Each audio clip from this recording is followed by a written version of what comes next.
Musannifu rahimahullah ta'ala wa nafa'ana wa ayyuhu wa nas'alullah barakatuh rumihi. Kita lanjut masih tentang berbicara tentang akhlak Rasulullah,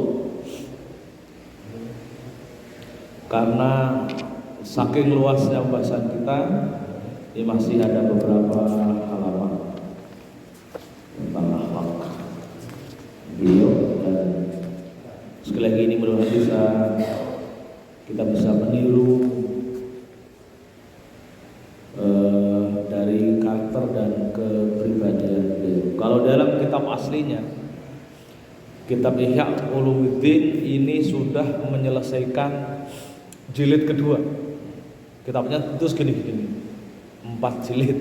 Ini ringkasannya, ini sudah di bagian terakhir dari jilid kedua. Berapa bulan ini? Keren ya, dia selesai. Saya bacakan ibrahnya dulu tentang akhlak Rasulullah. Wa kana sallallahu alaihi wasallam asyaddun nasi tawadhu'an wa askanuhum fi ghairi kibar wa ablahuhum fi ghairi tatwil wa ahsanuhum bashar. Rasulullah SAW adalah manusia sebaik-baiknya manusia,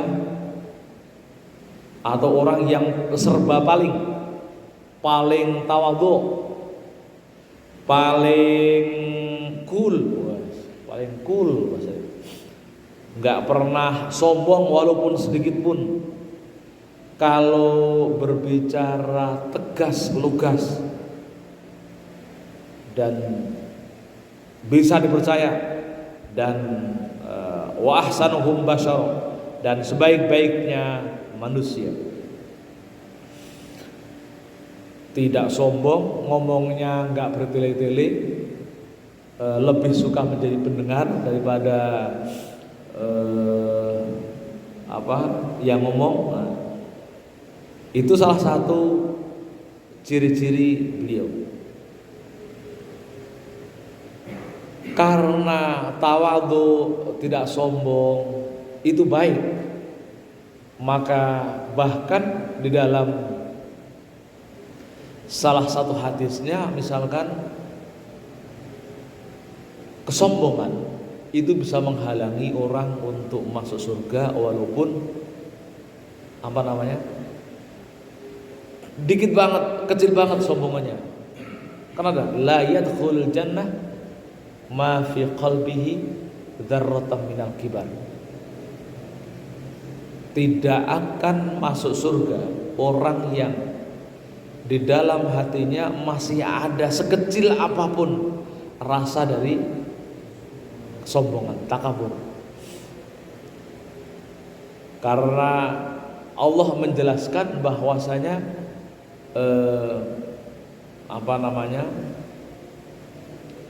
hanya Allah yang berhak memiliki sifat kemedi, sifat takabur itu hanya Allah. Makhluk tidak boleh memiliki sifat takabur. Maka harus ada upaya bagi kita sebagai pengikutnya untuk mengikis habis sifat-sifat kesombongan itu.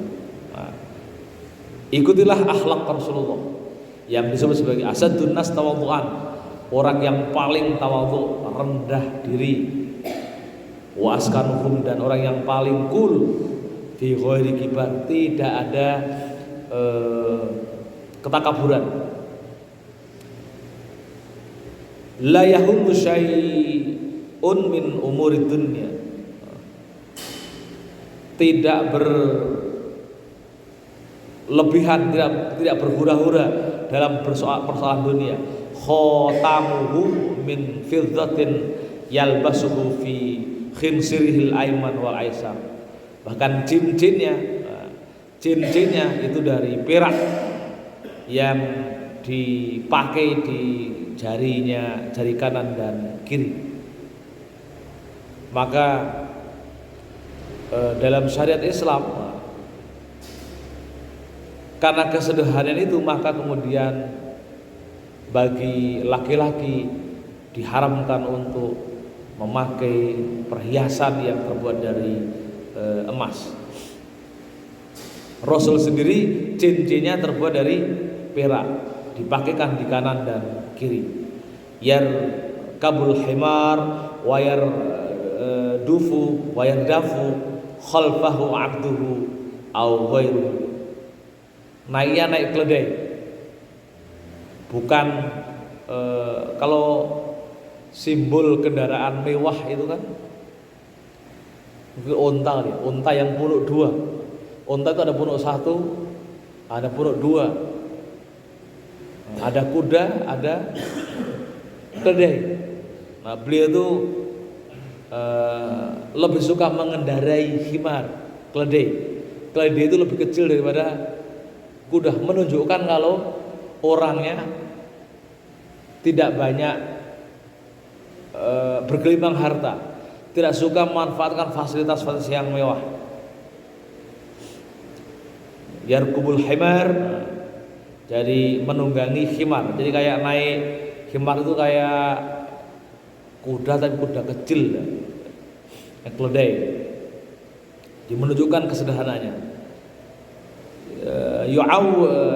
Ya'udul mardha fi aqsal Madinah, sering mengunjungi orang-orang sakit walaupun di pelosok-pelosok desa. Orang sakit itu rajin dikunjungi, bahkan termasuk orang-orang yang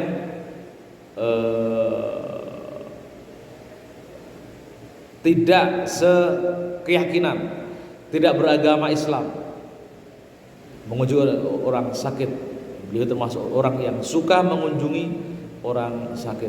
Banyak cerita ya, cerita-cerita orang sakit. Di pertemuan yang pertama, bagaimana orang yang biasa melempari kotoran dengan kotoran unta, meludahi ketika Rasul lewat jalan di depannya menuju masjid atau lewat ke sebuah tempat, diludahi, dilempari kotoran. Tapi ketika sakit, orang yang meludahi, orang yang suka melempari kotoran itu juga dikunjungi oleh Rasulullah. Begitu lapangnya hati beliau. Sama halnya dengan seorang pengemis yang kemarin saya ceritakan bagaimana orang ini ketika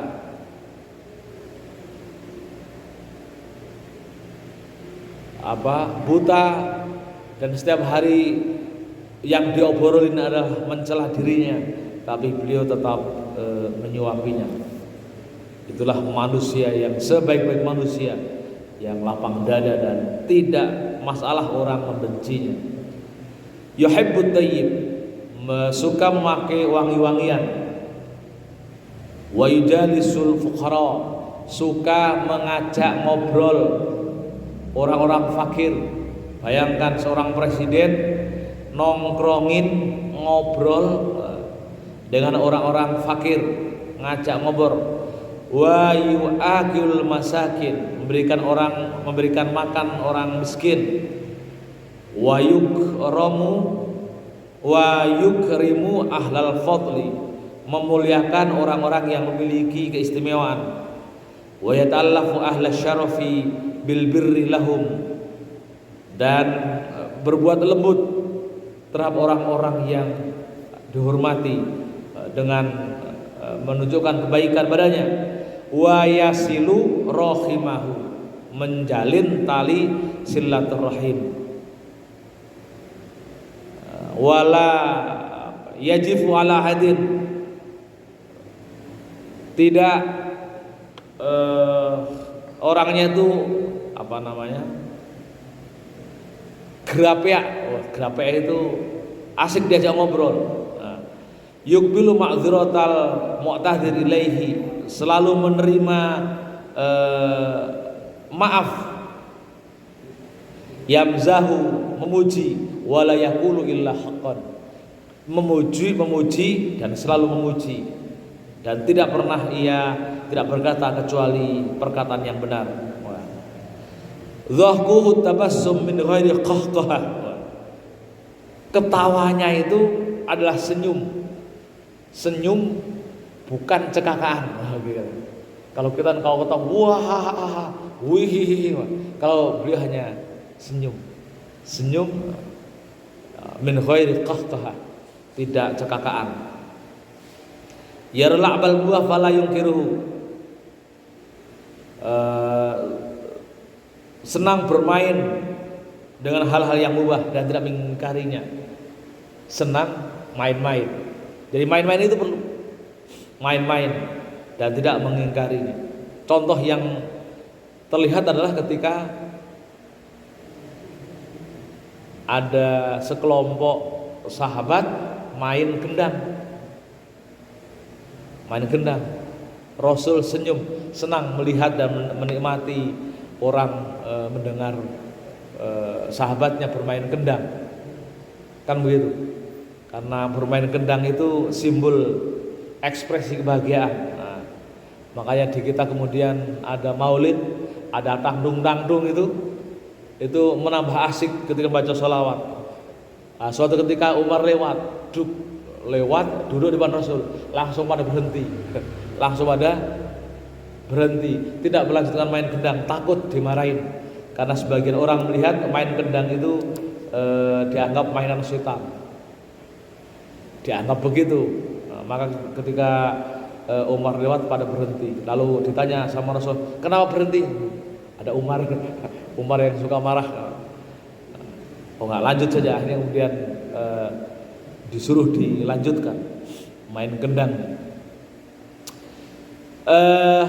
Itu bagian dari sifat Rasulullah. Jadi ternyata kalau kita lihat dalam hadis-hadis paparan beliau untuk mendapatkan surganya, itu jarang menyebut misalkan menyebut barang siapa yang sholat sekian ribu rakaat masuk surga. Ternyata tidak. Kalau dalam hadis-hadisnya ya, ternyata banyak hadis yang mendorong atau memotivasi kita untuk masuk surga. Hadisnya tentang hadis akhlak. Contoh misalkan, kemarin sudah saya singgung satu ya,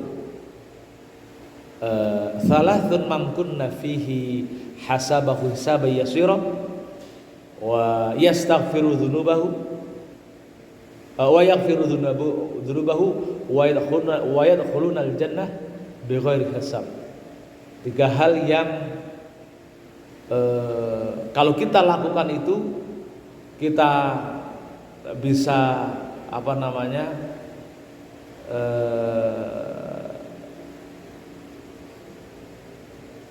dihisab dengan mudah. Yang kedua dimasukkan surganya tanpa hisab. Yang ketiga diampuni dosanya. Apa itu tiga itu? Kemarin kalau nggak salah saya sampaikan wa anta'fu man dzalamaka, ya, memaafkan kepada orang yang senantiasa berbuat aniaya. Itu satu. Yang kedua,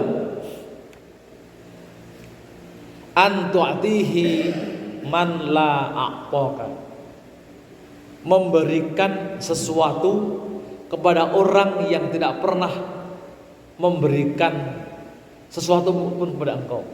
Atau bahasa simpelnya, memberikan sesuatu tanpa berharap balasan kebaikan. Kira ya. Jadi kalau kita berbuat baik kepada orang baik, itu biasa. Berbuat baik kepada orang baik itu biasa. Kita punya makanan, ngasih kepada orang yang pernah memberikan sesuatu pada kita, itu biasa. Tapi kalau memberikan sesuatu kepada orang yang tidak pernah berbuat baik kepada kita, maka itu luar biasa. Maka termasuk dijamin oleh Allah sebagai orang yang mendapatkan ampunan Allah. Amalnya, hisabnya dengan mudah, nggak bertele-tele. Yang ketiga dimasukkan ke surga langsung. Jadi dalam hadis lain itu disebutkan, yang disebut orang yang baik adalah man ahsana man asa'ahu, orang yang berbuat baik kepada orang yang berbuat buruk. Jadi memang berat ya, berat aja ya. Berbuat baik kepada orang yang rata-rata kalau kita punya tetangga, punya teman kok tidak berbuat baik, ya kita cuekin. Kita punya makanan ya nggak akan dikasih. Bahkan kalau pinjam uang dia pasti kita juga nggak akan kasih. Kita punya alokasi sedekah nggak dia kasih, kan begitu biasanya pada umumnya.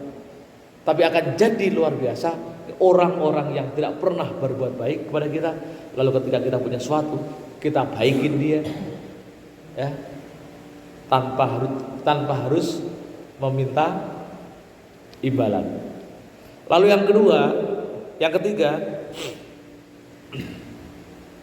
adalah antasila man khotoaka, menyambung tali silaturahim kepada orang-orang yang memutus hubungan kekeluargaan. Kita punya saudara, kita punya tetangga yang tidak mau menjaga hubungan kekeluargaan pada kita, tapi kita mau berinisiatif menyambung tali silaturahim kepada mereka. Itu termasuk orang yang mendapatkan fasilitas surganya Allah. Karena memutus hubungan kekeluargaan bahkan diancam oleh Allah, tidak akan dapat mencium bau surga. La yadkhul jannah qati', tidak akan masuk surga orang yang memutuskan hubungan silaturahim. Nah, jadi ini keren sekali. Pekerjaan-pekerjaan yang dalam bayangan kita tidak normal, tapi justru karena itulah yang menjadi fasilitas untuk mendapatkan surganya. Banyak sekali. Jadi surga itu bisa diakses dengan akhlak kita. Nah, itu artinya seseorang muslim yang sholat 5 waktu, kan gitu ya. Seorang muslim yang sholat 5 waktu,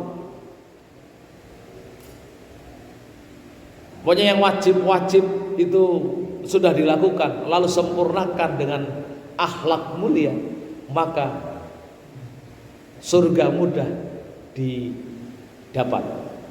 Ada sebuah hadis yang lain misalkan, idza shallat imra'atan khamsaha wa shawmaha sahron, jika orang itu ketika sholat dia sudah sholat 5 waktu, lalu puasa 1 bulan, kira-kira gitu ya.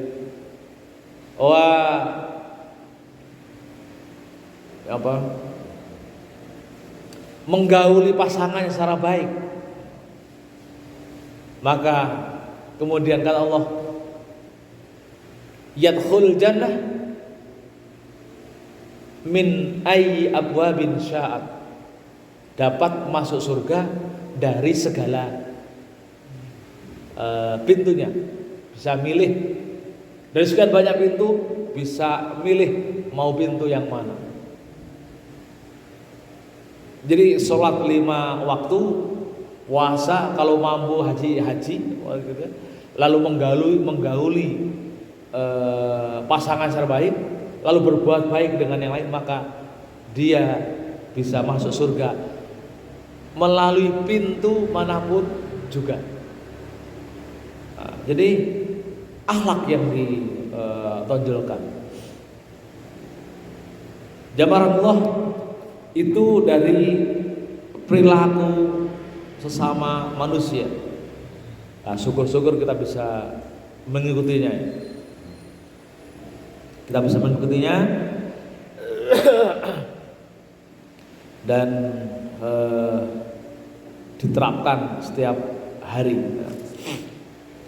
Nah, bahkan ketika terkait dengan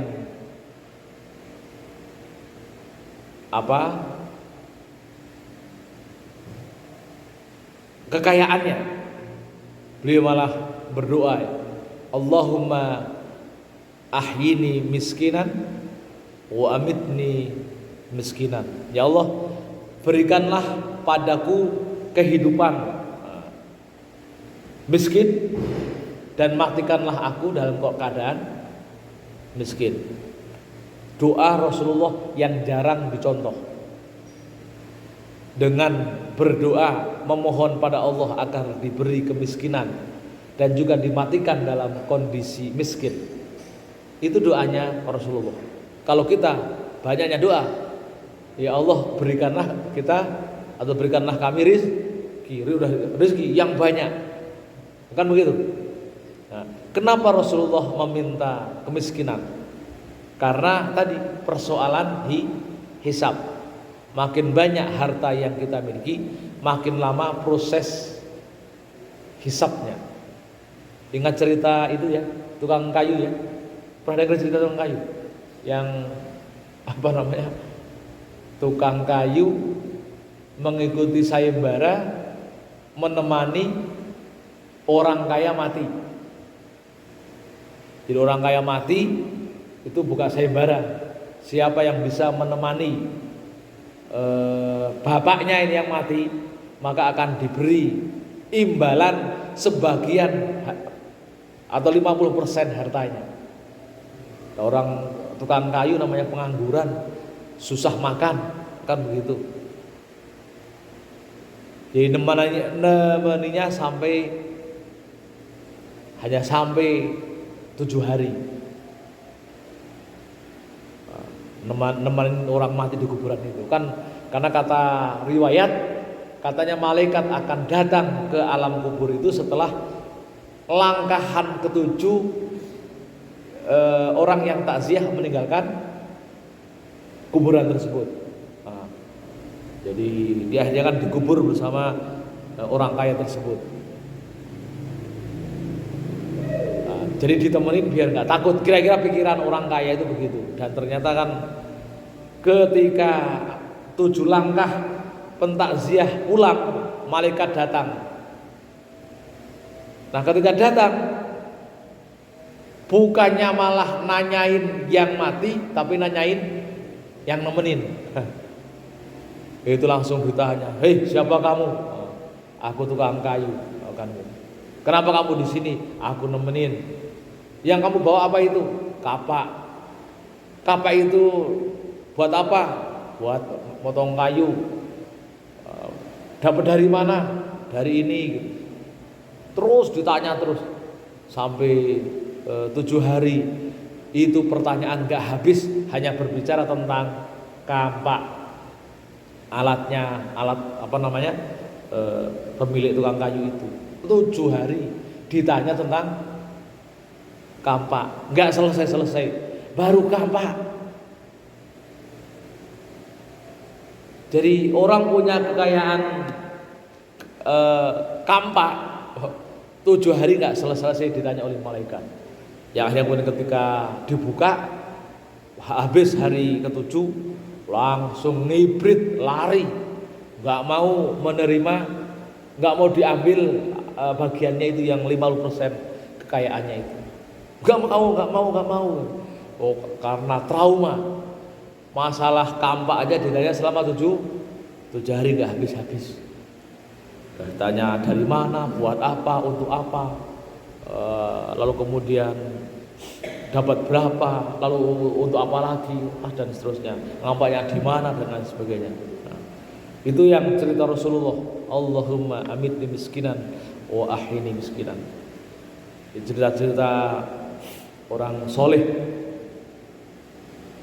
betapa pentingnya, betapa bahagianya orang-orang yang hidup miskin. Nah, tapi karena ini sesuatu hal yang ditakuti oleh kita, maka kita jarang berdoa Allahumma amitni wa ahyini miskinan dengan redaksi itu. Nah, jemaah sekalian, Rasulullah yang jelas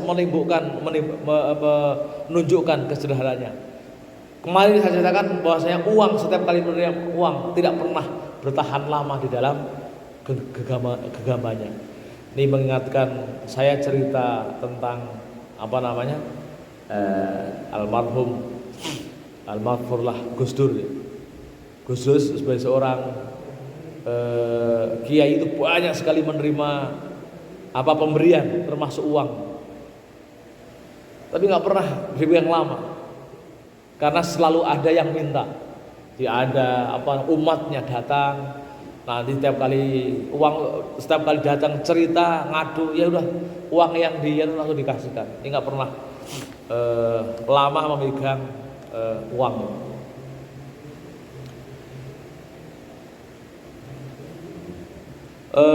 Watar faul aswat alaihi minal jafah fayasbir, meninggikan suara ketika ngobrol atau selalu bersabar ketika ada orang yang berteriak, ngomong kasar atau ngomong keras. Fayasbir lam yartafi ala abidihi fi ma'kalin wala malbasin, pakaiannya tidak lebih baik daripada pembantunya. Itu karakter Rasul. Dalam hal busana saja, pakaiannya tidak lebih baik, tidak lebih tinggi, tidak lebih berkualitas daripada pembantunya. Termasuk juga dalam makanan. La yamdullahu waqtun fi ghairi amalillah ta'ala aw fi ma la budda minhu min shalahi nafsihi. Tidak melewatkan satupun waktunya kecuali untuk ibadah kepada Allah. Kehidupan sehari sedetik pun tidak pernah meninggalkan Allah. Bahkan tidur pun selalu berzikir kepada Allah. Nah, kalau cerita Aisyah tentang bagaimana tidurnya Rasulullah, beliau pernah mengatakan, ya Aisyah, inna ainayya tanamani wala yanamu qalbi, inna ainayya la tanamani wala yanamu qalbi. Mataku meskipun merem tapi tidak tidur karena hatiku tetap terbuka, tetap sadar. Jadi gimana ya? Matanya merem tapi hatinya tetap melek. Kan berarti ya istirahat tapi tetap sadar, tidak ada itu. Sesuatu yang sulit sekali. Nah, ini yang kemudian bagi kita sebagai umatnya untuk meniru beliau kan susah. Tetap kita harus melek, tetap kita harus istirahat kan, minimal 6 jam. Nah, yang bisa kita tiru adalah menjadikan tidur itu sebagai ibadah. Maka ada beberapa hal untuk mengantarkan seluruh aktivitas kita agar bisa mengikuti jejak Rasulullah, agar bernilai ibadah. Pertama,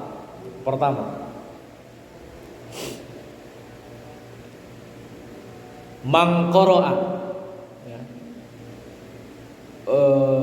surat al-Ikhlas wal muawwidzatain qabla atau fi sobah atau man asbaha. Barang siapa yang di waktu pagi membaca muawwidzatain, qul a'udzu birabbin nas, qul a'udzu birabbil falaq, dan surat al-Ikhlas, maka kata Rasul, maka dia akan dijaga imannya sampai tibanya malam hari. Dan barang siapa yang membaca muawwidzatain, qul a'udzu birabbin nas, qul a'udzu birabbil falaq, qul huwallahu ahad, di waktu sore hari, maka dia akan dijaga imannya sampai datangnya pagi hari, sampai pas bangun. Jadi membaca kul a'udzu birabbin nas, kul a'udzu birabbil falaq, al-ikhlas itu bisa menjaga keimanannya. Maka kan kita upayakan kalau maghrib jangan melupakan membaca kul a'udzu birabbin nas, kul a'udzu birabbil falaq sama kul huwallahu. Atau dibaca menjelang tidur. Maka insya Allah selama tidurnya akan dijaga imannya, terjaga dari mati kafir. Kalau orang yang punya kesempatan untuk berhaji, lalu kemudian di Madinah, di masjid Nabawi, bisa sholat Haji? Arba'in. Nah, sholat arba'in itu yang disebut dengan sholat arba'in adalah sholat 40 waktu, di mana dia mendapati imamnya ketika takbiratul ihram. Itu sholat arba'in. Maka kata Rasul akan terhindar dari mati kafir. Ini rata-rata makanya orang kalau berhaji mesti nunggu sholat arba'in. Mesti nunggu sholat arba'in 40 waktu dan mendapati takbirnya imam. Nah, kita yang tidak pernah ke sana atau belum mampu atau diberi kemampuan berziarah bisa melakukan hal lain. Dengan cara apa? Membaca Qul huwallahu ahad, Qul a'udzu birabbil falaq dan Qul a'udzu birabbin nas. Di malam hari atau menjelang tidur, maka sampai bangunnya insya Allah akan dijaga matinya dari mati kafir. Jadi kalau Rasul tiap waktu melek hatinya meskipun matanya tidur, kita bisa mengikuti dengan cara itu. Jadi maka tidurnya insya Allah dianggap sebagai ibadah, kan itu. Itu pertama. Yang kedua, kita sering baca doa. Baca doa agar kita mati dalam kondisi muslim.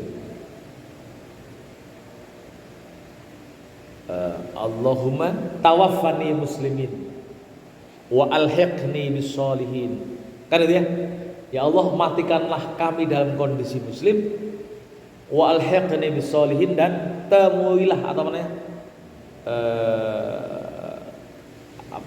dibersamakan dengan orang-orang Islam. Atau yang sering kita baca dalam setiap waktu, setiap sholat, kita selalu membaca 7 kali, membaca 17 kali doain iyyaka na'budu wa iyyaka nasta'in. Ingat ketika kita membaca suratul Fatihah, lalu pada saat ada ayat sampai pada ayat iyyaka na'budu wa iyyaka nasta'in, kalau terjemahannya ya Allah, hanya kepada Engkaulah kami menyembah dan kami minta pertolongan. Tafsir ayat ini keren. Iyyaka na'budu wa iyyaka nasta'in itu maksudnya adalah, ya Allah, sholat saya ini gak sempurna, sholat saya ini tidak khusyuk, sholat saya ini barangkali gak diterima, gak memenuhi syarat. Akhirnya itu, tapi ya Allah, jadikanlah kami ini bersama-sama orang yang senantiasa beribadah kepada Engkau. Jadi iyyaka na'budu itu kan pakai na'budu, nun. Na'budu itu dalam ilmu bahasa Arab artinya adalah dhamirnya nahnu, itu kita, kami. Nah, kita itu kan berarti nggak sendirian. Maka kenapa disebut afdhalud doa, sebaik-baiknya doa adalah suratul Fatihah? Karena salah satu terjemahan tafsir dari iyyaka na'budu adalah kita berdoa Jadi kalau terjemahan Indonesianya, hanya kepada Engkaulah kami menyembah, beribadah, dan hanya kepada Engkaulah kami minta pertolongan. Itu artinya adalah sebenarnya kita bermohon kepada Allah agar kita bersama orang-orang yang soleh dalam hal beribadah dan meminta pertolongan. Jadi bermohon kepada Allah, kita itu dimasukkan bersama mereka. Kita bayangin kalau misalkan biar khusyuk tadi, ketika iyyaka na'budu wa iyyaka nasta'in, bayangin ya Allah, salatku ini jelek, ya Allah salat itu nggak khusyuk, salat saya itu nggak memenuhi kualifikasi untuk diterima. Tapi mohon ya Allah, masukkanlah saya termasuk atau bersama orang-orang yang senantiasa beribadah, ya para wali, para nabi, para ulama, sehingga kita masuk dalam barisannya. Maka dalam firman lain itu kan ada begini. Wasiqal ladzina taqaw rabbahum ilal jannati zumara. Di Quran itu disebutkan, ayo bersegeralah menuju surga dengan cara apa? Berbondong-bondong. Enggak ada anjuran untuk masuk surga sendiri-sendiri, itu enggak ada. Jadi di firman Allah di Al-Quran itu, wasiqal ladzina taqaw rabbahum ilal jannati zumara. Ayo bersegeralah ya, ke surga berbondong-bondong. Itu artinya apa? Kalau kita di dalamnya bersama orang-orang yang soleh, biar nanti yang ditanyain adalah orang soleh saja. Kita nggak usah dihisapkan begitu.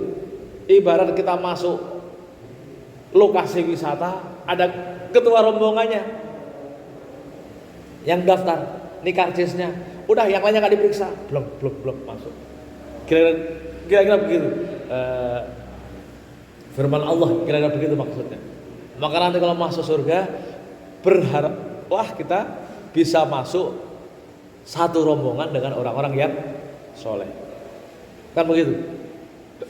Para wali itu di depan, para ulama itu di depan, biar mereka sebagai ketua rombongan. Makanya kenapa kita di dalam beragama, kita dalam beribadah itu mengikuti mazhab atau qaul ulama, itu karena itu niatnya itu karena mereka yang bertanggung jawab terhadap pola ibadah yang kita lakukan. Maka ahlus sunnah wal jamaah atau jelasnya NU misalkan, itu menegaskan diri akidah ahlus sunnah wal jamaah dalam hal madhab fikihnya, tata cara ibadahnya mengikuti 4 madhab, yaitu Imam Syafi'i madhabnya, atau Imam Malik, Imam Abu Hanifah, atau Imam Ahmad bin Hanbal.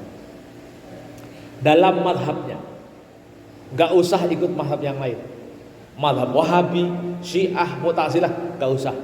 4 madhab ini sudah selamat.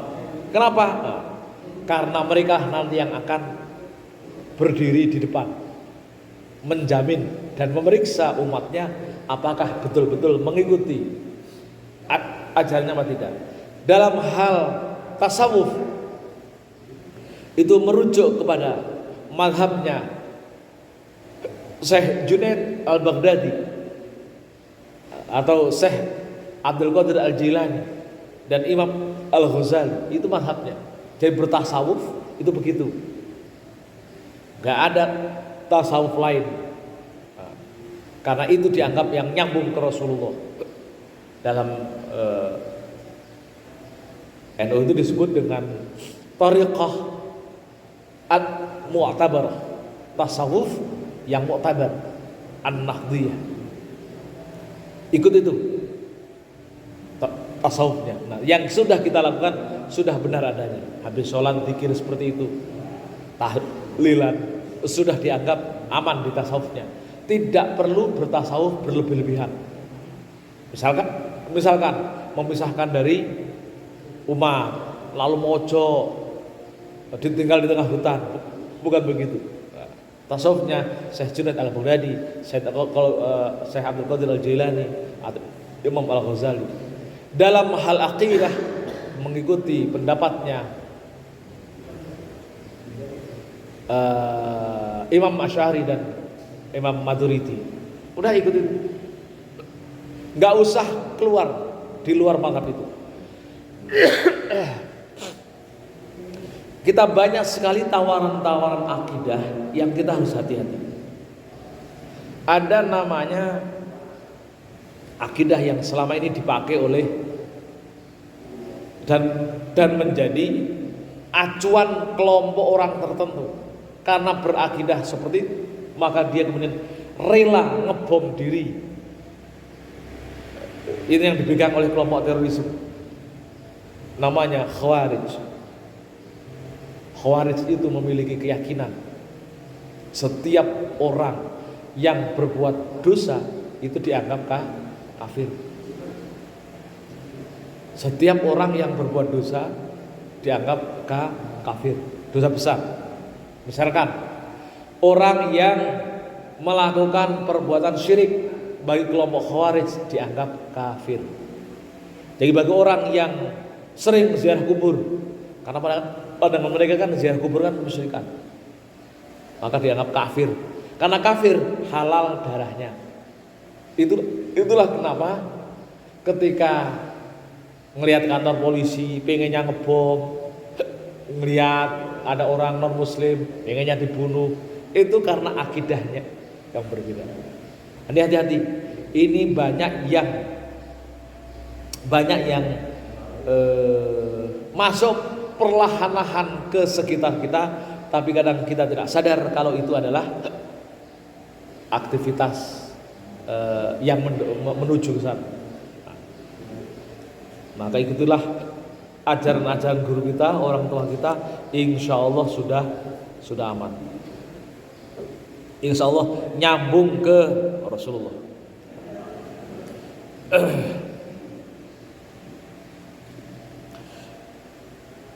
Qad jamallahu lahu sirah al-fadilah wa siyasah atamah wa huma ummiyun la yaqra wa la yaktub. Telah terbaca di dalam sejarah-sejarah kita, Rasulullah itu orang yang memiliki cerita-cerita keutamaan dan seorang politisi yang baik. Tapi beliau sendiri adalah ummiyun. Beliau sendiri adalah ummi. La yaqra wa la yaktub. Tidak bisa menulis dan tidak bisa membaca. Ini sesuatu yang aneh dalam pandangan sejarawan. Perannya begitu signifikan, bahkan seorang tokoh besar di dunia itu mengatakan bahwasanya Rasulullah SAW termasuk orang yang paling besar pengaruhnya di dunia itu.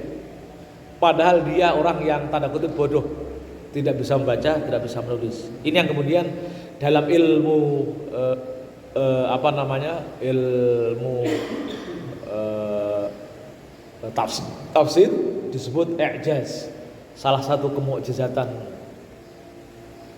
Rasulullah. Orang nggak bisa baca, orang nggak bisa nulis, kok bisa memiliki kumpulan buku yang keren-keren. Al-Quran itu. Jadi bahasanya Rasul itu bodoh, tapi kenapa Qurannya keren?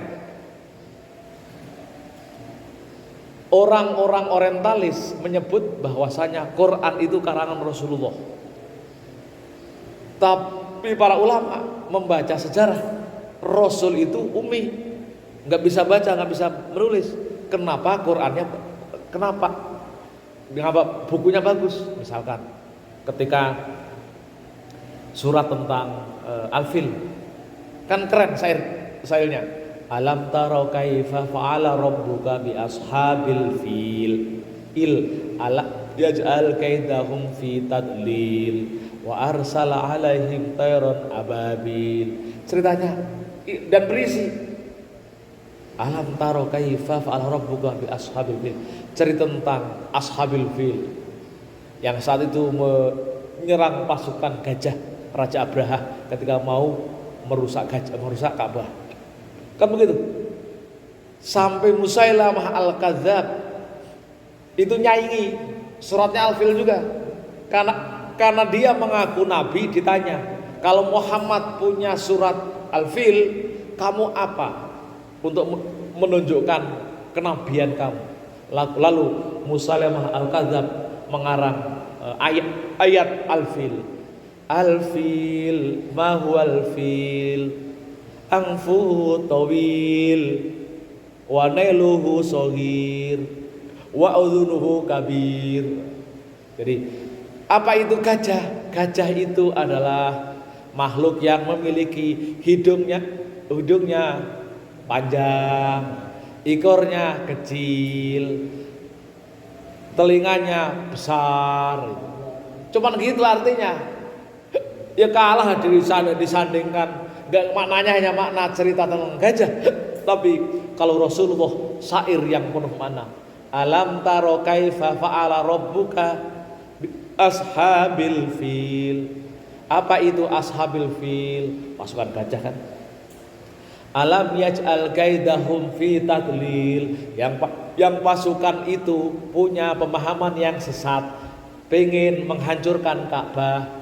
Kan begitu, keren. Padahal Rasul itu ummi, la yaqra wa la yaktub, nggak bisa baca, nggak bisa nulis, kok syairnya keren. Nah, itu yang disebut dengan ijaz Muhammad, kemukjizatan siapa namanya? Rasulullah. Itu bagian dari kemukjizatan Rasulullah yang kemudian kita meyakini Quran itu bukan buatan Rasulullah, bukan buatan Muhammad. Yang selama ini orang-orang orientalis mengatakan Quran itu buatan Rasulullah. Itulah. Jadi gugurnya nabi-nabi palsu itu karena tidak bisa menyajikan surat atau karangan yang keren itu. Kan itu. Wallahu a'lam bishawab. Oke, sampai di sini barangkali ada yang mau didiskusikan, kami persilakan.